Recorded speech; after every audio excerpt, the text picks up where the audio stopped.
implantation for that particular patient. What would be that? So you all would understand that would be a one thing, that is biometry.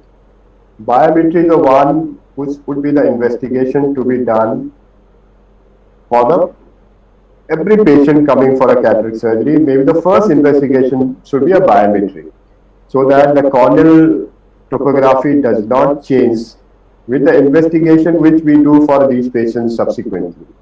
So I would suggest the residents who have a patient of cataract, before sending patient for other investigations, biometry should be the first option. So let me take you through few case scenarios. How would biometry tell us what should be done for that particular patient? So this is one patient, lady with cataract, come for cataract surgery. This is the biometry you have. So this is the IL Master 700, which gives you a part of patient details and type of machine. This is the right eye, this is the left eye. So we are going to operate left eye of this patient. So we're looking for a left eye details, a phakic eye. You can see here, the axial length is normal, 23.60. It gives a K1, K2, and it also gives you a total K also. So with these informations, the first thing what we look into is the keratometric values or topography or corneal power in these cases.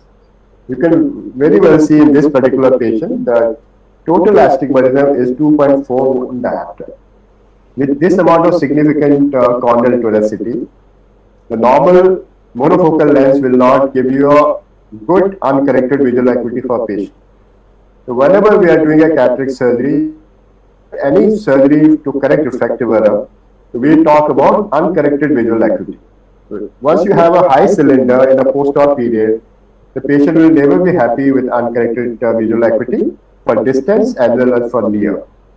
So we are looking for a decreasing this high cylinder so that patient has a adequate or a better uncorrected visual acuity for distance. So this patient, you can say, with a significant cylinder, we will choose a toric IOL for this patient of significant power, which will have a reasonably less cylinder for a subsequent correction where patient will be comfortable. We never promise patient that we are going to make him a totally emmetropic or a no cylinder, which is not possible for many patients.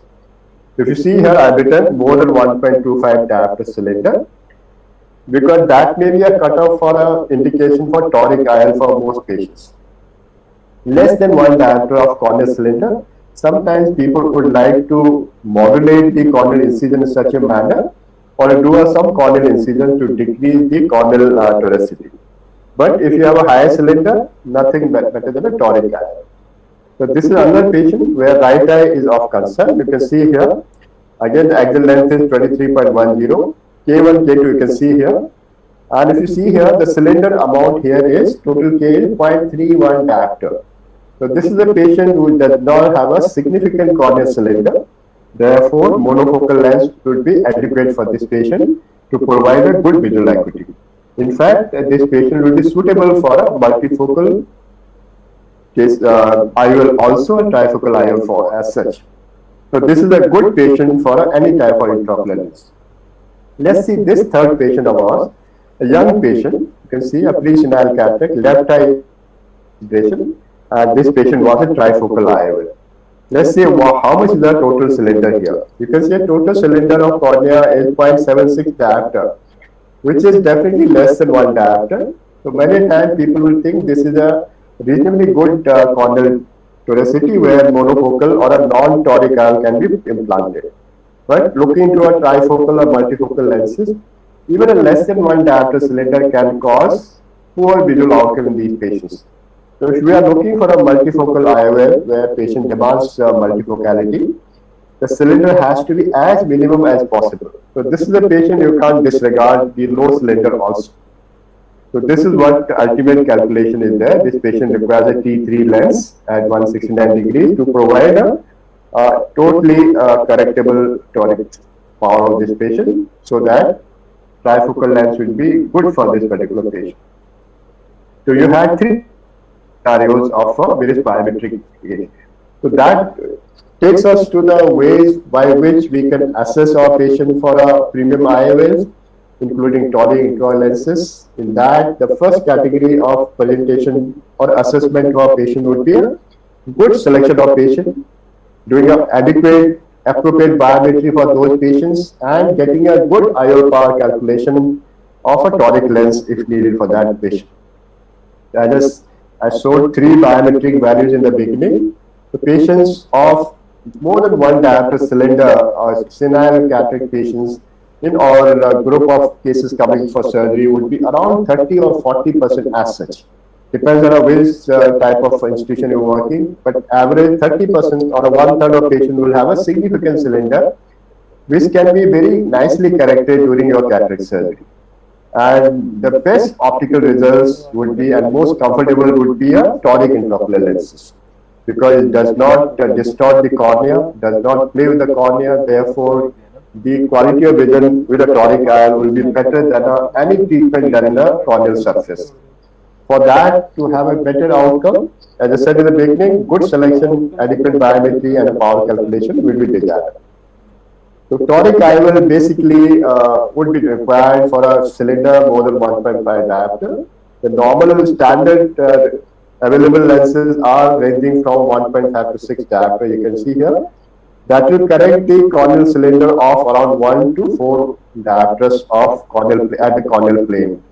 Therefore, you require a more customized toric IOL for a higher cylindrical powers and for a lesser cylindrical power also, especially for a multifocal IOL.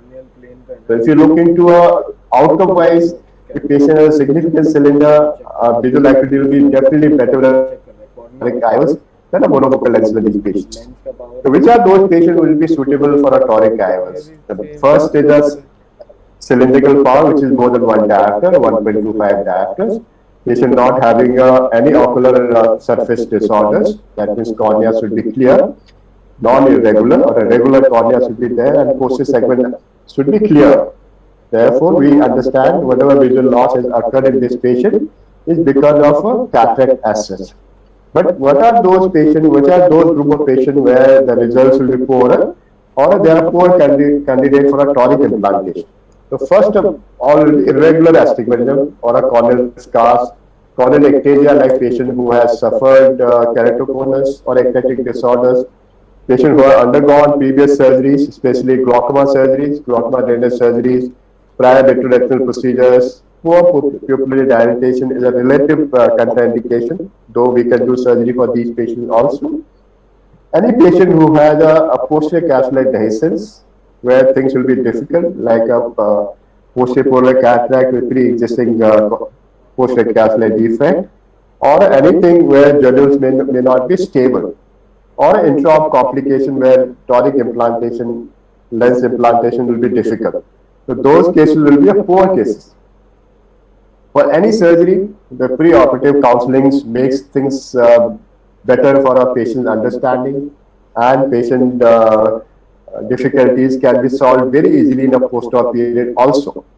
Therefore, counseling should be important based on a patient's profile, patient's requirement, and discussing the distance, intermediate, near visual acuity requirement of those patients and the job profile. So if you have better counseling, the results are definitely better for all our patients. Investigation-wise, we talked about biometry and IOL power calculation will come subsequently. The first important thing is the assessment of ocular surface. In that one, tear film status has to be assessed very, very nicely for these patients, because the topography would change if the ocular surface is not adequate or not proper. We have had a patient where we have done a biometry and showed that 3 diopter cylinder. After we treat this patient for ocular surface disease, the entire cylinder goes off. So you can imagine if we have put toric IOL for that patient, the subsequent posterior results would have been very, very difficult for us and for patient. So always manage or stabilize the ocular surface. And if patient has a pterygium with a significant encroachment into the cornea, or causing a significant corneal surface distortion, pterygium has to be tackled first, wait for the stabilization. Maybe after 6 weeks, we can take this patient for a cataract surgery, which may be with toric IOL or without toric IOL as such. So any ocular surface has to be managed before we do a cataract surgery. That includes routine cataract surgery as well as for a premium IOS also. Then we look for a cataract type, as I said, dilate the pupil directly, and you know how much dilatation will be there.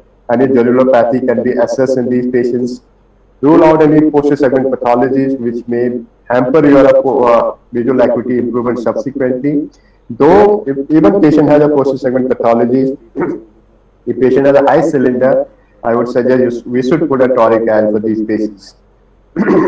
Especially cases with macular degeneration and other causes, which may not have a significant impact on the corneal cylinder. But there are a group of cases where we do corneal surgeries, like we do dark or we do endothelial keratoplasties or a keratoplasty subsequently. The toric iron implantation may not be suitable at that particular moment once we do a corneal transplant surgery because corneal toricity would change. So those aspects you have to look into. Let me take you to the biometry, which is a very important aspect. You all know biometry.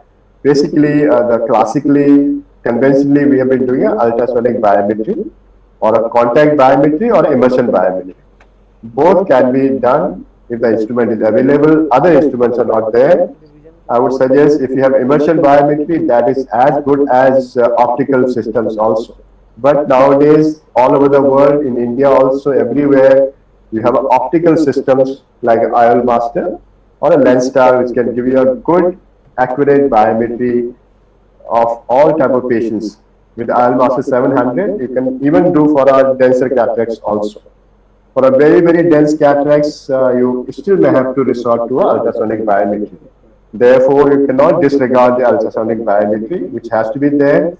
The instrument has to be calibrated. It should be adequately managed by a technician who is well versed with the system. Because all these investigations are basically a subjective error can be there. Therefore, you need to have a one person who does all this investigation routinely. Keratometry is the most important part for assessment of toric power, and that will depends on the power of corneal toricity as well as the axis of a steeper part of the cornea. The two things are important, power and axis. There are various instruments which can give you a assessment of cornea, right from the Placido disc systems to the SimFluke imaging or OCT based systems also. So if you look into how we take assessment of a corneal toricity, we normally say if you have a good biometer, like optical biometry, one assessment may be good enough. But if you don't have access to a good optical biometry, then you have to do at least two corneal power assessment by two different instruments and look for two things. One is the amount of a corneal toricity power, and second is the steeper axis. If the steeper axis matches well, that means this patient will be a good candidate for a toric IOL as such. So let me talk about a little bit of posterior corneal astigmatism because nowadays it has a significant value in terms of calculation of IOL power for all types of premium IOLs. If you see here the diagram very nicely drawn by Dr. Manvi, the anterior part, that is anterior corneal area, it basically acts like a plus lens, a spherical power, and most of the time it is with the rule. And with the age advancing, it shifts to against the rule. While the posterior corneal surface is concave, or as a minus is like normally it is against the rule, and amount is around 0.3 to 0.5 diopters. And they both work together to give you a total corneal power. The significance of this would be known if you just take an anterior corneal astigmatism alone for a consideration of IOL power calculation for a toric IOS. If the patient has a with the rule, then you're going to have overcorrection. If patient has against the rule, then you're going to have an undercorrection with a factor of 1.38 or 0.65. I'll make you understand further. Just to see this biometry of one of my patients, around 58-year-old patients, left eye to be operated, wants a trifocal lens. Just see here. If you take only anterior corneal power, it is around 0.89 diopter, which is less than 1 diopter. So if you take total corneal power, which is 1.18 diopters. of posterior corneal power into the patient who already has against the rule astigmatism. So if the patient has against the rule astigmatism anteriorly, the power is going to be added. Therefore, if you calculate this patient, if you take only anterior power, we would have taken a T3 for this patient. If you take a total corneal power, that is combination of anterior and posterior, then patient require a T4. And T4 would have given a better correction for this patient, and ultimate refractive error would have been a 0.002 diopter cylinder.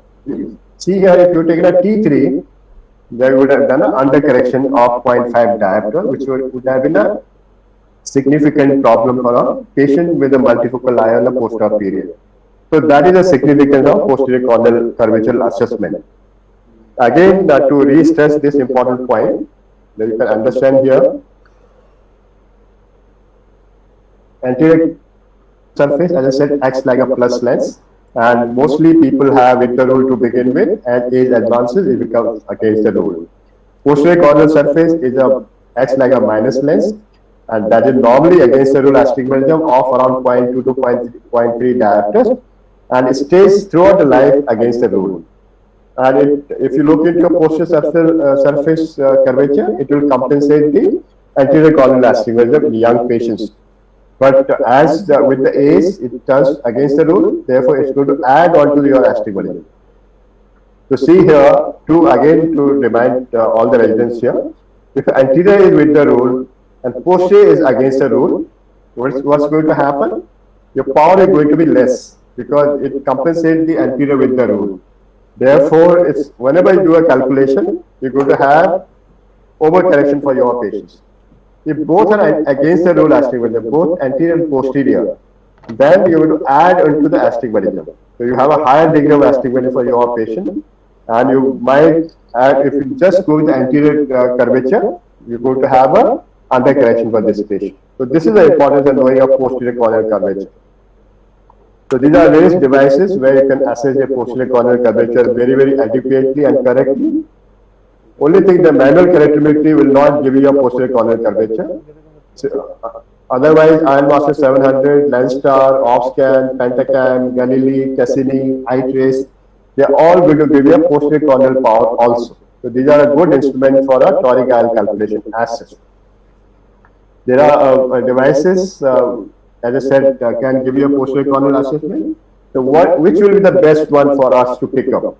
That will be any system which is based on OCT data, and that is Ironmaster 700, which can give you a very accurate assessment of a total corneal power.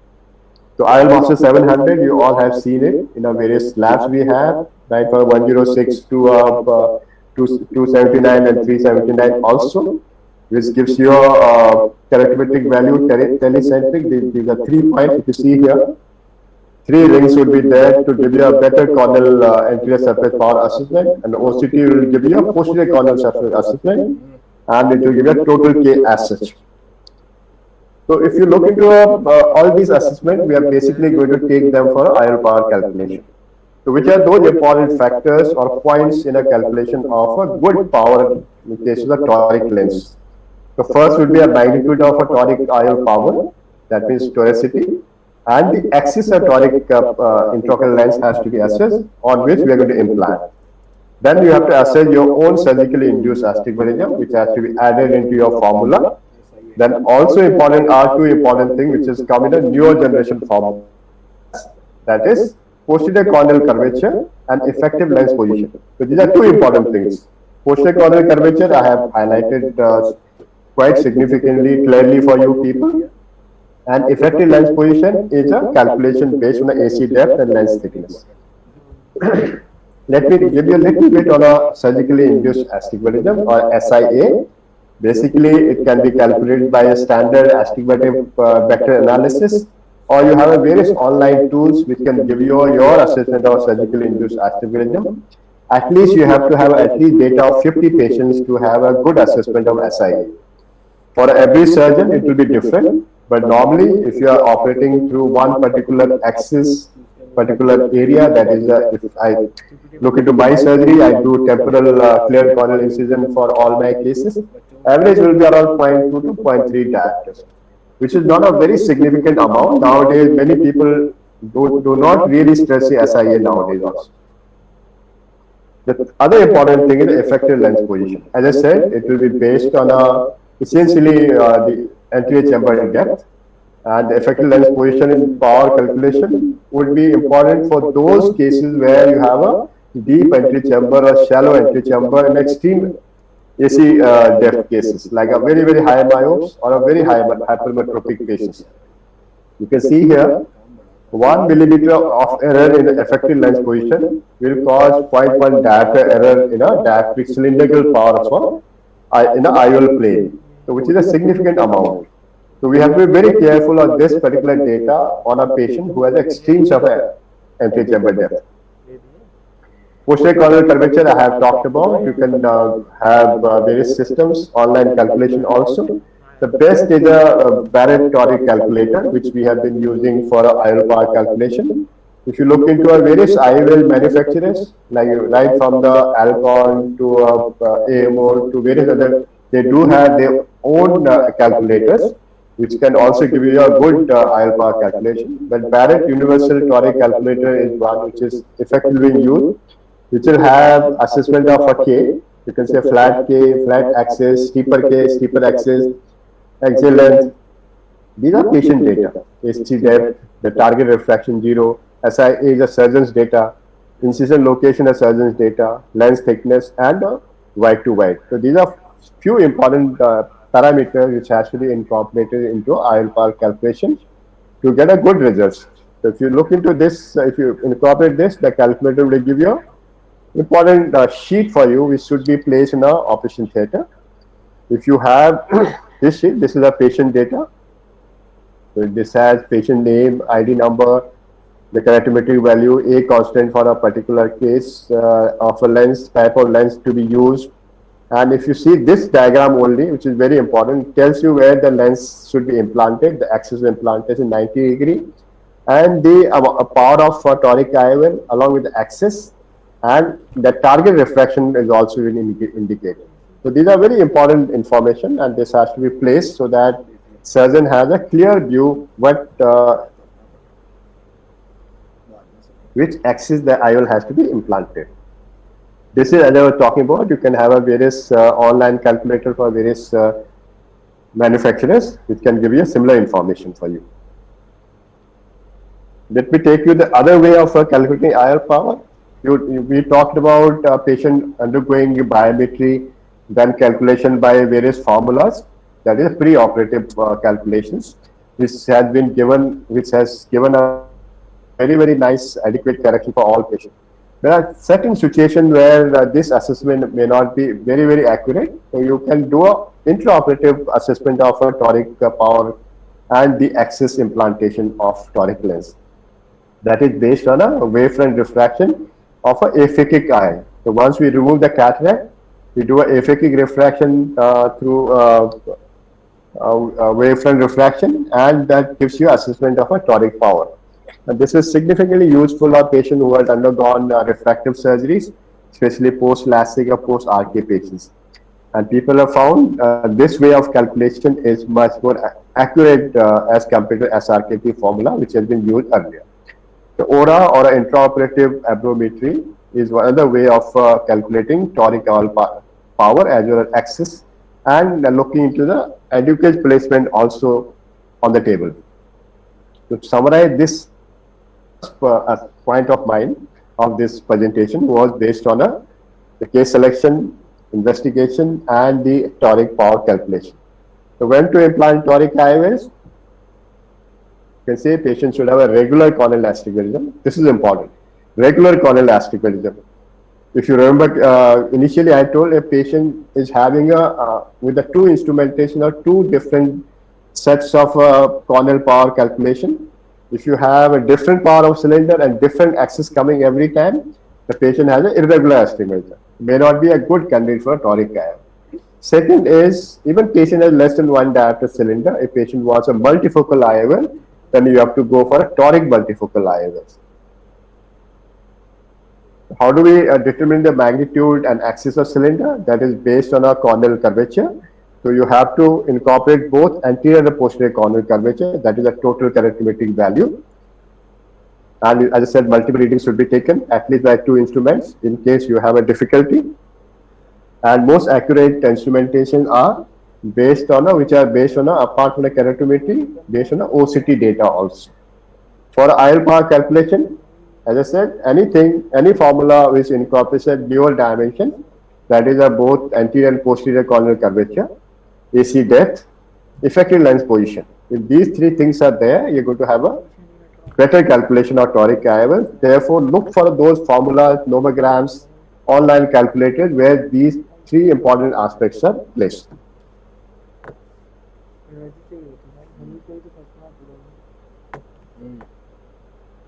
I think that was the important aspect of a beginning of toric IOL assist.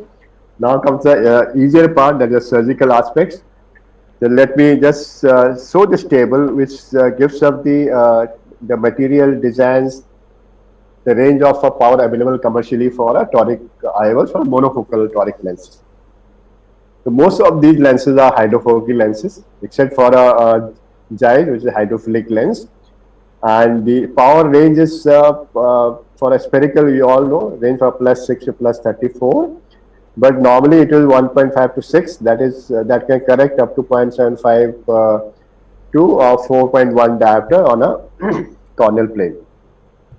But if you look into other lenses, especially Zeiss, which can correct up to 12 diopter cylinder. Similarly, Rayner lenses can also give you up to 12 diopters. Some of the Indian manufacturer can give you a customized power of toric lenses also.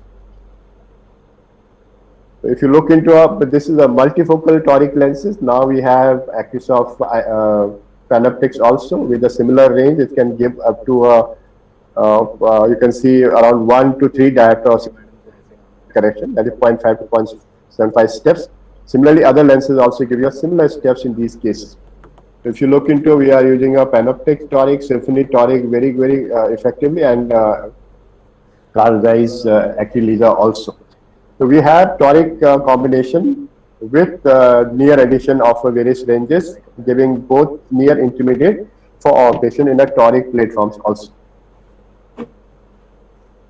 Surgery wise, the three important things which I talked about: measure the amount of astigmatism, mark the axis in the eye, and place the lens in an adequate axis during the surgery. So which are various methods by which we know the axis of corneal steeper axis and the implantation axis. The manual markings can be there, or the image guided surgery, which are without any mark on the corneal surface or the limbus. Or as I talked about earlier, intra-op assessment can also be done. The manual markings are basically devices, which can be a freehand marking or a slit-lamp methods or a marking devices. So all these things have been there for last 2-3 decades, because now effectively these have been replaced by the image guided surgeries. So in the slit-lamp base, you can have a thin slit beam which can give you a good assessment. You can use a weighted thread which can give you a good 6 o'clock assessment. But effectively, any device can give you a 3, 9, and 6 o'clock marking is going to be the best one, because that would give you a best analysis for all putting your subsequent axis marker with 3 points. So 2 points will be difficult. If you have only 2-point marking, then you require a pendular system for that, so that vertically you can align this particular instrument correctly.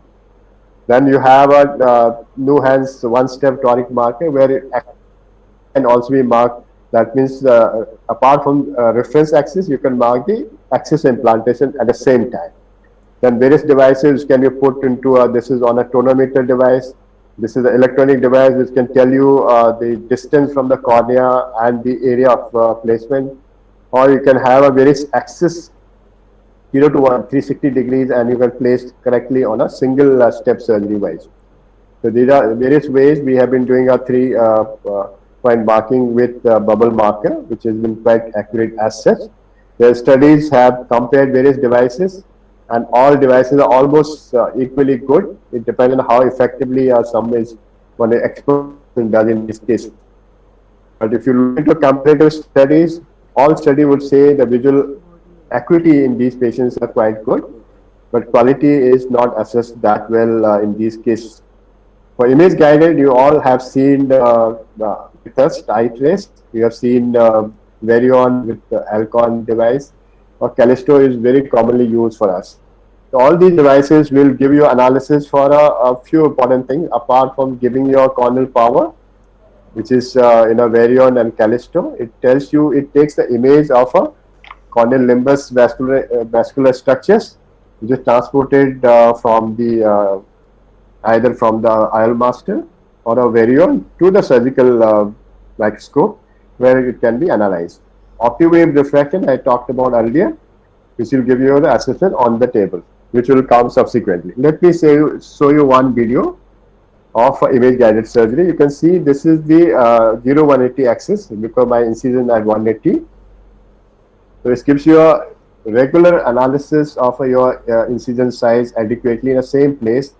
Then for rhexis also, it gives you analysis of a rhexis in a way, gives you pre-set rings based on which you can titrate your rhexis size, shape also.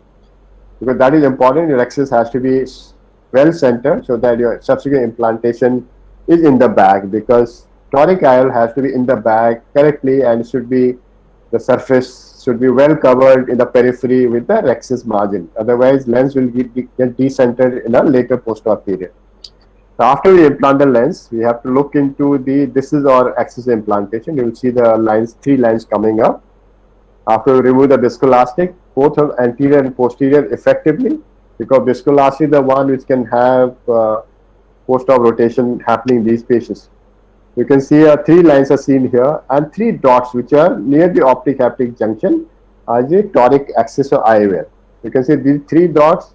The 3 dots should align to the central line of these 3 toric axis marker, because each line is 3 degrees apart each other. So this is the central line, 3 degrees either side. You can see towards the end, once we have done a hydration, the 3 marks are right in the center.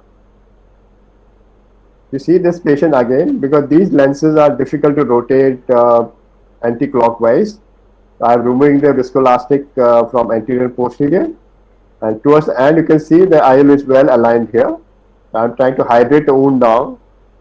Once we hydrate, the bag opens up and lens can rotate. The lens is rotated around 5 to 7 degrees clockwise. So I can't take back anti-clockwise. I have to rotate 180 degrees to get into a position here. So whenever you are trying to implant your toric lenses, never try to put right on the axis before you hydrate the wound. After hydration, you can tuck the lens to a proper position. Keep the lens at least 3 to 5 degrees anti-clockwise. That is very important aspect for making your surgery effective and easy for your patients. You can do a manual marking also. You could see there are 3 marks done with the bubble marker. This is Asico's axis marker, which has a 180 degree either side, and we are doing an axis of around 120 degrees. The mark has to be absolutely clear and clean and lighter and sharper. Otherwise, if you are thick mark, then that axis will be 3 to 5 degrees away. So this is a mark which is done by one of my JR or SR. You can see this is the 3 bubble marking. This was to highlight the physical marking may not be as accurate as manual marking. And I thought, let me do my own assessment, because with experience you know how to do it. So I knew this is not correct. This is my own assessment of a 180 degree assessment. I am putting a mark here for a 180 degree.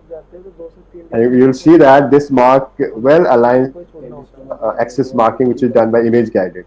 So that should be your expertise for your patients. So this is with the Varion system, where all the images are seen. You can do assessment here.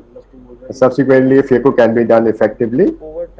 Now, after we have done the lens, you can see we have removed the cataract here. So once you remove the cataract, you have an aphakic situation now. At this stage, we have to do a optiwave intra-op refraction. Your assessment should be, the chambers should be well formed. So we normally leave the transparent helon inside. The pressure should be at least 30 millimeter mercury or more. And at that time, then you do a refraction. If the pressure is low, you are not going to get a good refraction in this patient. So we do optiwave refraction. It will take 40 captures in less than a second. And that gives you an assessment of a toric implantation. So I know this Now it gives a 22 diopter, which will have a spherical power of minus 0.27, and this is the accessor requirement. So once you have optimized refraction to be done for your patient, you have to have an inventory of lenses with you, because you may have to change the power as well as the axis requirement for T3, T4, T5. At least 3 series should be there. They require a minimum 6 lenses for your patients. After we implant the lens of selected lens, then we do a complete viscoelastic removal and hydrate the wound. After remove the viscoelastic, then place the lens. So this is what you see with the optimal refraction. It gives the own assessment of implantation of toric axis. You can do without the image guided system also. And the image should be such which gives a good capture. This image should be absolutely regular, entire area of pupillary dilatation. And these dots, which are Purkinje images, should be absolutely well aligned. And that will give you a final correction. So this is after my assessment. It says no further rotation is required. Therefore, the patient is, and the anticipated refraction will be 0.29 for this patient. So that is helpful in some cases of difficult situations. This is our comparative study of manual versus image guided system, and we realized image guided system had a far better outcome in a post-op period, because the rotation of from the desired axis were less than 4 in the image guided system as compared to around 6 or 5.8 in the manual aspect. The visual acuity wise, both were equal, but if you look into a MTF and point square function, the image guided system had a better quality of vision. So it may not be evident in acuity wise, but if you look at the quality wise, image guided surgery, which is much more accurate, will give you a better outcome for your patients. Some femtosecond laser devices give you a sort of tongue-shaped capsulotomy. We call it customized capsulotomy, and that can be done the axis or implantation IOL. So this is a guide for an implanted axis. You can see here in a post-op period, this is a tongue. The lens is perfectly aligned. So this alignment can be good for intraoperative as well as a post-op assessment also, because this tongue will tell you that if your alignment is adequate or not. To summarize the surgical aspects, manual methods, pendular one is the best, and for a pre-op marking.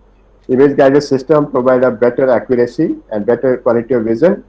Intraop aberrometry should be used for those cases where you have a difficulty in a pre-op assessment, especially the post-refractive surgery patients, or sometimes the corneal scar patients also.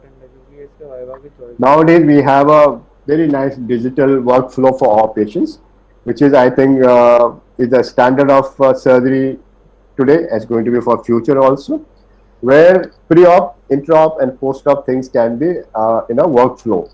So pre-op, you have heard me talking about IOLMaster 700, ray trace aberrometry. It can be integrated and data can be transferred onto the surgical microscope, where you can have image-guided surgeries. You can have integrated IOCT, intraoperative aberrometry, and you can do a heads-up surgery also. And in the post-op period, the same information can be translated back, where you can do a toric enhancement software used from iTrace, and also look for aberrometric values to have a very nice outcome for your patients. So all this information for IOLMaster 7 can be translated into a surgical microscope, and that can give you a good assessment. Other important thing for doing a good digital information for our premium IOL patient is look for angle alpha and angle kappa. Angle alpha is more important for a toric IOLs. So where we are looking for a angle alpha, it should not be more than 0.5 or 500 microns. If it is more than that, the optical axis would be away from the visual axis, and that can give you a sometimes little less visual outcome in these patients. So if you are looking for multifocal toric IOLs, angle alpha should be assessed for your patients, which can give you a assessment clearly for a pre-op and post-op. In fact, we should have a routine SOP for getting all these investigations for all cataract surgeries, where you can plan better. And workflow for and teaching wise also, 3D heads-up devices has given us a good assessment. If you look into a toric IOL, you saw those 3 markings. You can see how nicely you can see these 3 markings, and these 3 dots can be well aligned for your patients. But if I'm using the heads-up display, these three lines are crowded. That means my accuracy has to be much more refined. So that can also help me in getting, or help us in getting a better aligned toric lenses as such. And you all know it is a better teaching tool where people can see what actually the surgeon is seeing. They are comfortably sitting with the surgeon also. All three people are being held by heads-up surgery, surgeon, residents, and nursing staff also. I think the most important part for any surgery, for cataract or any ocular surgeries, more so for a premium IOLs like toric IOLs, would be to know what has happened to a patient with your surgery. That is post-op assessment for your patients, especially toric IOLs, where we all know that alignment is the crucial factor for a good post-op outcome. So I'll various aspects of that. So we know that if you have a patient where 1 degree misalignment can cause loss of 3% effective cylindrical power. If your rotation more than 30 degrees, then your entire power is lost. So it is very important to have accurate implantation of lens in an axis of desirable corneal steeper axis. Anything more than 10-degree rotation will have a significant impact on the visual acuity. And we know that in a post-op period, most unhappy patients are because of residual cylindrical power. For a monofocal lenses, for toric lenses, for a multifocal lenses also. If that part is well taken care by us, then our patient will be happier. As I said, the uncorrected distance visual acuity is the one for a good guide for a adequate implantation of toric IOL. So what are those factors? What are those predisposing factors? Post toric IOL implantation will have a misalignment. So it can be a preoperative, intraoperative, and postoperative. Preoperatively, mainly because your calculation may not have been proper, or your selection of patient may not have been proper. So that actually translate into a good power calculation, because you have taken a wrong corneal power, wrong corneal axis. Patient would have had some ocular surface problems, or you have done some investigation. After that, you have taken the corneal power. So those are very important aspects for our premium IOL patients. Intraoperative is the major factor. That means you have not aligned the lens properly, or your initial reference and axis implantation has not been adequately or properly done. That happens normally in manual devices.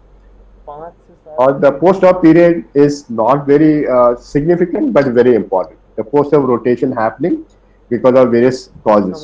So mainly it is the improper assessment of your patient in the pre-op period, or intraoperatively you have not aligned the lens properly, or you have not removed the viscoelastic, or your axis or your IOL placement is not appropriate. People have seen the maximum rotation happening within first 1 hour of surgery. This is a Japanese study by Miyake et al. And I know that they would have done it, but normally nobody would assess your patient at 1 hour. And even after you assess at 1 hour, the patient cannot be taken back, and you can redo the entire assessment unless it is grossly deviated from the main axis. The majority of rotation occur within the first 10 days. And I think in that way, the first day or within the first 3 days of assessment in the post-op period will be critical for your toric IOL implantation. Always look for a patient where you have a capsular axis extension or a torn capsular axis. You see your patient more appropriately in a post-op period with the full dilatation. See where exactly your lens is located effectively. As I talked about initially, in those two busy tables of toric IOLs, material, designs, and power, we all know in terms of strength of IOL capsular bag adhesions, because that's going to keep your lens stable for a long time. Hydrophobic lenses are better than hydrophilic or PMA or silicone lenses. So we'll choose hydrophobic acrylic lenses for toric IOLs. Similarly, loop haptic designs are better than a plate haptic designs. And in terms of stability wise, always go for a open loop haptic lenses. In the post-op period, if we are looking for misalignment, as I said, there can be early IOL rotation and there can be late IOL rotation. Early eye rotations are because of incomplete removal of viscoelastic. As I showed in my surgical video, remove viscoelastic both from anterior and posterior surface of the eyewear. In fact, the back has to be absolutely clean. Or sometimes the lens haptic may not have opened adequately during your implantation, especially in cold conditions and rigid lenses like a Tecnis lenses. The lens can rotate much more than the lenses which opens softly and nicely and faster. Late rotation are mainly because of either the bag size is not adequately matching the IOL design, especially as I talked about deep antechamber lenses, very high myopic patients, or a patient who has granulopathies, a patient who had a dehiscence on the table, or you had a capsular rhexis problems in these cases, and sometimes the IOL design, because we know that some IOL designs will have more rotations. So if you look into a literature, this is we have compiled Acrysoft toric lenses rotation is less than 1.6%, Tecnis is around 3%, and silicone lens is around 4%. So as I said, hydrophobic open loop designs will be better for all patients. Anything more than 10-degree rotation and visual acuity less than 6/9.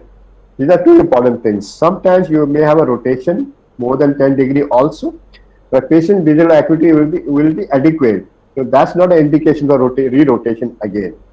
So visual acuity and patient satisfaction is very, very important aspect of post-op re-surgery for these patients. So when should we do a realignment? It should not be too early, it should not be too late. Especially if I consider rotation has happened because of capsular bag related problems, I would wait for at least 1 week or 2 weeks so that capsular bag just little fibrous and lens will be stable after I rotate. But if it is because of some mistake in a axis or a mistake in the IOL power, then it has to be within first 2 days or 3 days. So it depends on what would be the cause of a toric misalignment. So basically IOL rotation, if it is because of axis problem, IOL exchange if it is because of power problem calculation, the late cases piggyback and a corneal ablative procedure can be done. But effectively, we are looking for a axis mismanagement which should be done immediately. And surgery-wise, surgery is very, very simple in most cases, except those cases where you are doing after a long, long gap where the fibrosis would have occurred, where you have to be a little more careful.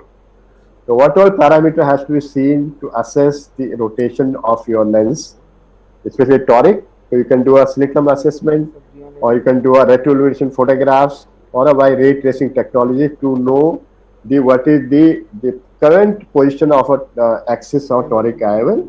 Then you can go into the online softwares which can tell you what will be the new axis of rotation of this lens and how much correction can occur with that rotation.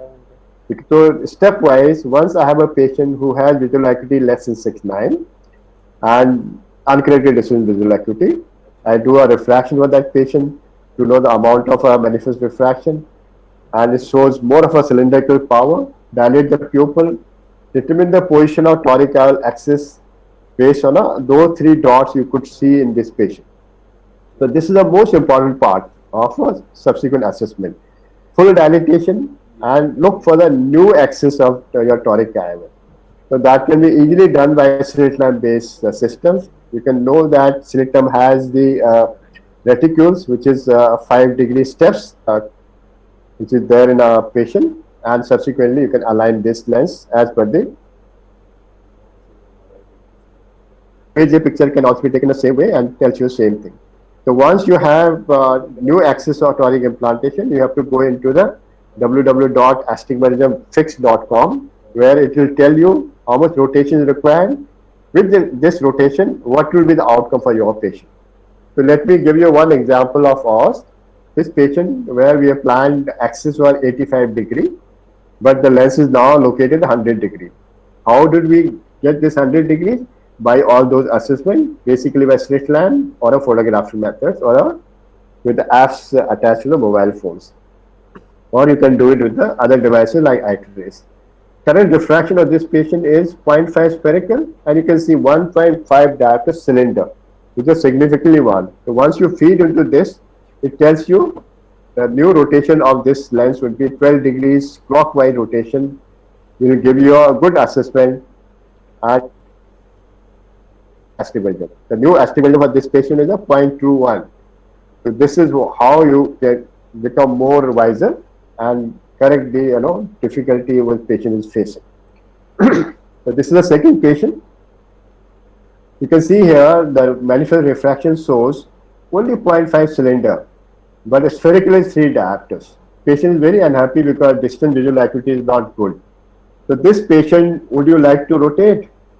No, because cylindrical power is very, very limited. It's more of spherical power. So there has been a inadequate, inappropriate biometry and a calculation of toric power of lens.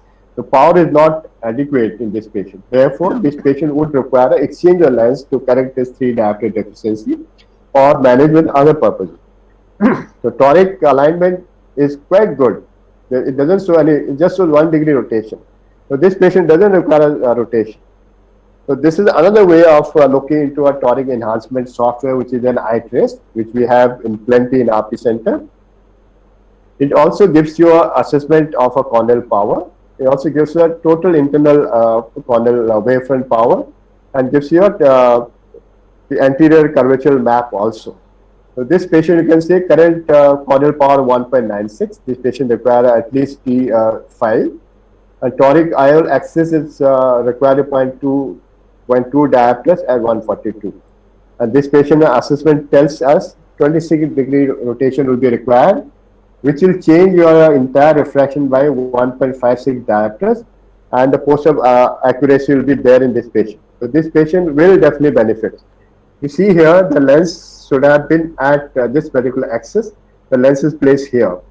So this patient should be, IOL should be rotated anti-clockwise by around 50 degrees, which is not possible. This patient has to rotate clockwise, so I require a 154 degree rotation for this patient.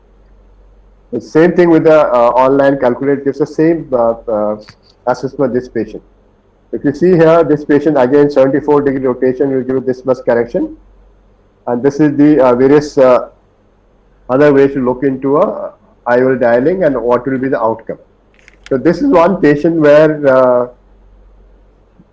let me highlight this point again. So this patient, normally you have a reference axis and the cylinder axis of implantation. So this patient has a reference axis of 45 and implantation axis of 45. We modified the toric power because we wanted a less residual toric power. Now the new reference axis has become 45. The implantation axis is 135 only. So by mistake, we have gone to the 40. Therefore, the post-op outcome was absolutely inappropriate for this patient.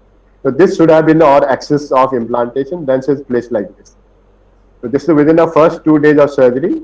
It's very easy to reopen this case, and this digital imaging system will help you. So this is the irrigation going on from another side port, and because the capsular adhesion will not be there in the first 2-3 days, you don't have to really release the adhesions here. With the form chamber irrigation on, with the other hand, you can rotate the lens to a desired axis. So this is a very good way. Without using viscoelastic, you can re-rotate the lens to a desired axis without damaging the capsular axis or a posterior capsule, because you have a maintained intraocular pressure with this surgery. So this is a new axis we have implanted. But if you have to rotate around 10 degrees or 7 to 10 degrees, people would do it single-handed also, without irrigation also. You can just tuck it and lens can be rotated back. But this patient requires a large rotation. Therefore, bimanual technique is always better in these cases. This is another example. The iTrace enhancement software shows us 25 degree rotation. But with this rotation, it will only change by 0.45 diopters. And patient visual acuity is quite good. Therefore, we have not done any rotation. So this is to highlight the patient's satisfaction, and patient's visual acuity is very important point for these patients. This is a very good, you can say, implantation, which tells us only 1 degree rotation required and no change will happen. Therefore, this patient is a happy patient. It should not be tackled subsequently, and we should always aim for that type of picture in the post-op and assessment for our patients. To summarize the post-op part of a toric IOS, In terms of those patients who require rotation, what will be indication for intervention? As highlighted many times, more than 10-degree misalignment, patient is not happy, and visual acuity is less than 6/9 in these cases. Less than 6/9 means patient has a good potential of vision. So what would be step one? Check the toric Paul alignment. So how do we check the post-op toric alignment? You have seen us. We dilate the pupil, do refraction, and by the slit lamp rotational gauge, you can adequately assess the new axis. You can take a retroillumination photograph and go to image J, or you have a various softwares or smartphone applications to assess the new axis of intraocular lens in the back, or more easily, effectively, a ray tracing abrometry, which can tell you the new axis, which may be required if rotation required or not required. Once you have IOL, the step 2 is go to www.astigmatismfix.com, where it will tell you the amount of rotation required, clockwise, anti-clockwise, or amount of correction which will be achieved by that amount of rotation, which is very important. As you saw, I showed that in a few examples. If patient has a more of a cylindrical power in a refraction, it's maybe because of mismatch in the axis. If patient has only the spherical power, it will be a wrong power calculation. Ray tracing abrometry gives the same assessment, where you don't have to really look for a toric axis. You can directly do a wavefront refraction and tells you what would be the new way of rotational lens and what would be an adequate correction subsequently with that rotation. Realignment should be done effectively in these patients by within a week or so. But if it is because of a loose bag, large bag, then like to wait for some more time where the bag will get fibrous and rotation, the lens will get in a better appropriate fixation also. But sometimes you have a free lens happening in these cases. In those situations, despite rotation, lens will come back to the same position. In those cases, you may have to change the intraocular lens, or people have implanted CTR in these cases to make the lens back little more stable. For re-rotation, if you have an image guided system, that will give you a better assessment subsequent. So this was the entire comprehensive toric IOL implantation techniques, assessment, pre-op and post-op. In fact, this is our part of toric IOL instruction course in American Academy, which we have been doing for last 3 or 4 times now with Dr. Boris and Dr. Manpreet and other people. So this is our, you can say, a very nice article which has been published in review article in IGO a few years back. It still holds true for people to go through and read this article, which gives a comprehensive picture of a toric IOLs. And thank you for kind listening. I'll be happy if, to take classes, to take questions. Thank you, sir. I think it was the most comprehensive and the most detailed and the most complete lecture on toric intraocular lens implantation, right from the basics to the advanced to the more advanced. Could not have been any better. And I think if you have to know about anything about toric IOL, then this is the lecture to listen to. I'm happy that it is recorded. It is on YouTube and it is on Facebook for everybody to refer to. Whosoever likes. So are there any questions? I think there would be no questions because everything was explained so well. But if there are any questions, please put them on the chat box.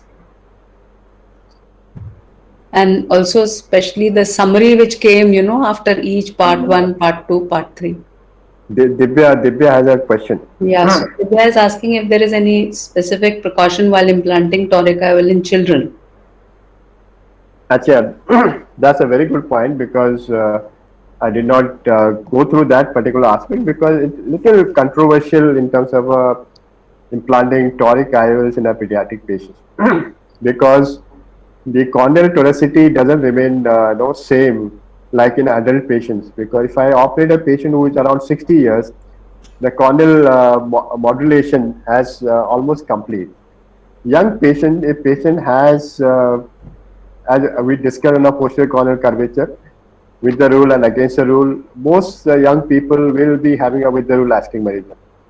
And there it is important to give a little undercorrection, leave little with the rule astigmatism with the patient, and because they'll be subsequently shift against the rule in these cases, and leaving some with the rule astigmatism, the pediatric patient will also benefit. So we have had patients where effective cylindrical power was quite significant, around 2 diopters or so, where toric IOL has been implanted. The problem with the pediatric patient would be, one is the pre-op assessment, which is very difficult in these patients, and intra-op also, because they are under general anesthesia. So they can't fix onto your fixation point sometimes. And image guided surgery would be better in these cases. And I have not done a study yet, but people would have done, where you can use intra-op wavefront refraction for pediatric patients, and that will be helpful as such. If not without a fixation also, but that will also give you some sort of guideline if your implantation is adequate in these patients. The major consideration is they should have a significantly higher cylinder. For anything less than 1.5 cylinder, you should not be implanting toric IOL in a pediatric patient with the rule astigmatism.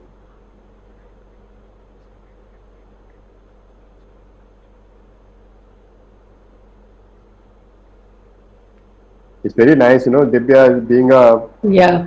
uh, SR in a retina unit, they have such a interest for a toric IOLs, because all these nowadays with the with the modern BR surgeries, induction of cylinder is so less. Early days, all these retinal surgeries would induce so much of a corneal toricity change, and which will significant aspect of a non-improvement of vision after posterior segment surgery. So there is one more question. Do we have a different cutoff value for implantation of toric IOL in with the rule and against the rule? I think you very nicely highlighted it, but I think they need to be re-emphasized. As I said, normally, you have anterior, which is normally would be with the rule, because that will give you a plus lens for an anterior part. Posterior, normally it is against the rule. You can understand if you take only the anterior power into consideration and disregard the posterior corneal power, then patient who has with the rule and against the rule posteriorly, you are going to overcorrect that patient. The patient has both against the rule either side, you're going to undercorrect that patient because it's going to add. Let's presume anteriorly it has of against the rule, and posteriorly it has 0.5 diopter against the rule. Effectively, you have to correct 2.5 diopter theoretically, and you are correcting only 2 diopters. You take anterior power only. Reverse is the with the anterior and posterior being a different one. So if you look into that aspect, yes, you have to consider that. But fortunately, if you looking for a devices where you have a OCT based devices, especially with the IL Master 700, you don't have to worry, because it gives you a very nice total connectivity value. It gives you a total additive value of a corneal power. Any other? Because that point is a very confusing for many people. That's why I did at least twice for that with the good examples and biometry points also. I should thank Dr. Sri Devi for that, because no one has explained till date that simplified way. Mm.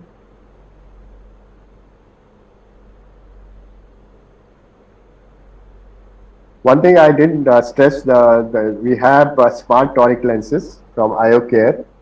That line was written. I didn't stress Yes. on that. Yes. The smart toric lenses, you have to have only 0 180 degree axis, because lens has to be implanted 0 180 degree, and the toricity is manufactured into the lens. So that's a easy way, because you don't have to look for reference axis and the implantation axis. So both are same here. So that's the advantage of the Indian toric IOL. Mm.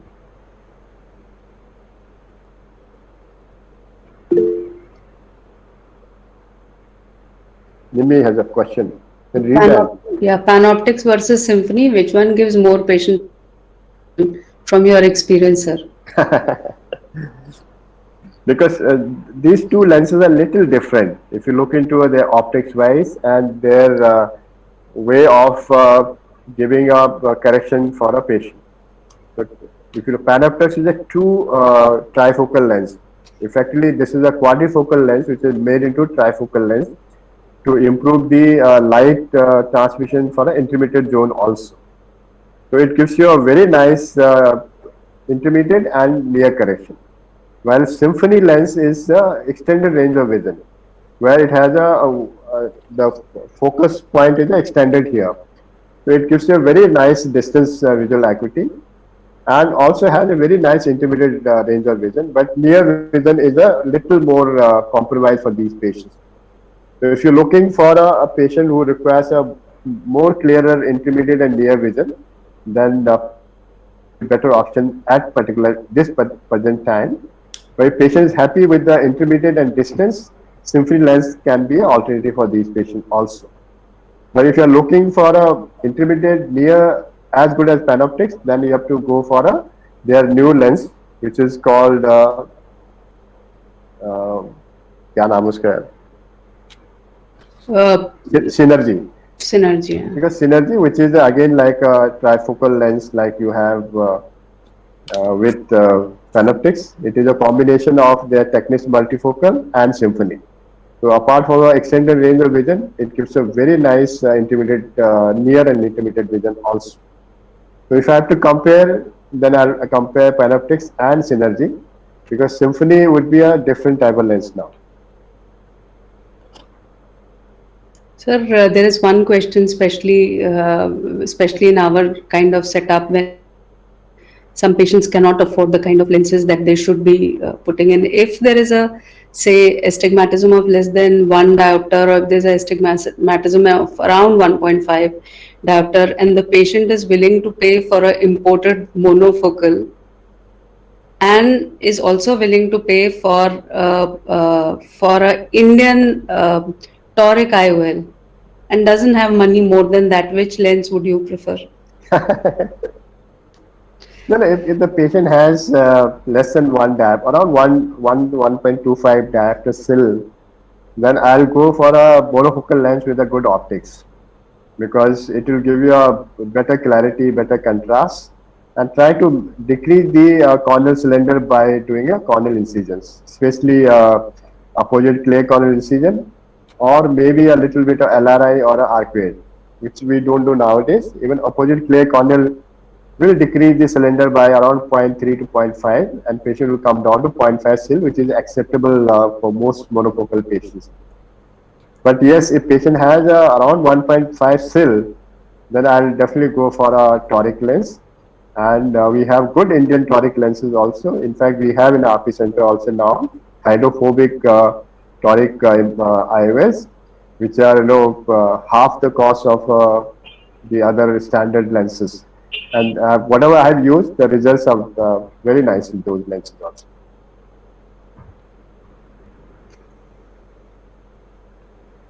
So I think there are no questions. Are there any more questions? No, in fact, in YouTube also there are no further questions. I saw Facebook. I just wanted to put one more now. Let's go to a little difficult situation, because there has been a situation where we had a postcapsular rupture happening in our toric IOLs also. And if you have lenses which is little more flexible, like Acrosoft toric lenses, you can in fact do a reverse optic capture in these patients, which I have done for a few patients, and it remains stable in those cases. So it's not that you're going to be totally devastated by looking at a postcapsular rupture happening in these patients. You can think of reverse optic capture in these patients if your axis is intact, anterior axis is intact. And some tricks for a patient with a very small pupil, especially with intraoperative floppy iris syndrome, because to begin with, pupil may have been adequate, but towards the end, pupil constricts so bad you can't see those 3 dots. For that, you have a different ways to handle. One is after you remove the viscoelastic from behind anterior IOL. You can further inject a viscoelastic over the surface. Don't go behind the back, and that will stretch the pupil. And you'll know that where exactly your lens, and you can see those three dots. Even you can see from one axis, that can give you some clue that your lens is in the proper position or require rotation. Otherwise, if viscoelastic will not suffice, people have used iris hooks, especially in two axes where the toric axis has to be there. And you can realign the lens as such.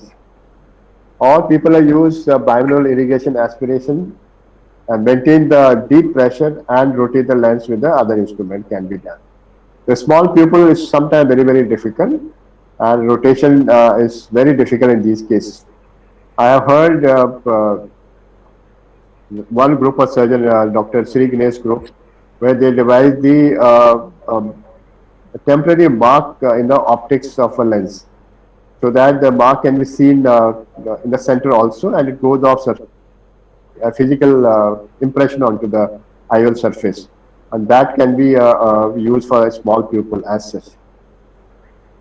I thought these two things should be highlighted. Yes, sir. No, sometimes there is a posterior capsular tear, and I think people have shown videos that if your axis is away from it, or there's anterior capsular tear which has gone at the back or going at the back, if there's a anterior capsular tear, then also can be implanted. It can be implanted if it is especially not into the axis where your lens haptic has to be there, or the implantation axis. It can be done, and you have to be careful in the post-op period to see how the fibrosis is happening in that particular case. And worse than that, sometimes you have a linear extension of a capsular axis. Despite that, your back is quite stable. But sometimes you have an axis which is irregular, and large in one area and small in the other side. That can be worse than a linear tear in the axis margin, because the axis which is larger will not cover the lens surface, and it will jiff subsequently, and that will force the lens to one side. So late decentration of IOLs is basically because of unequal fibrosis happening in the capsular bag. So those patients, wherever you had up difficult surgical intra-op, steps, should be analyzed subsequently more carefully. In fact, you should note down in your surgical notes somewhere, these patients would require a more vigorous analysis. Like we have patient with a little general dialysis, you have put CTR ring, or a patient where you had a little capsular extension happening. Those cases should be analyzed more adequately every visit with a full dilatation of pupil in these patients. Because without dilatation, everything looks quite okay and better. If you want to embarrass some surgeon, then you have to dilate the pupil and show him that type of surgery is happening. So they are best not dilated. Okay, I think. Okay. Thank you so much, sir. Thank you. You should thank the students. Despite this difficult time, they have joined us.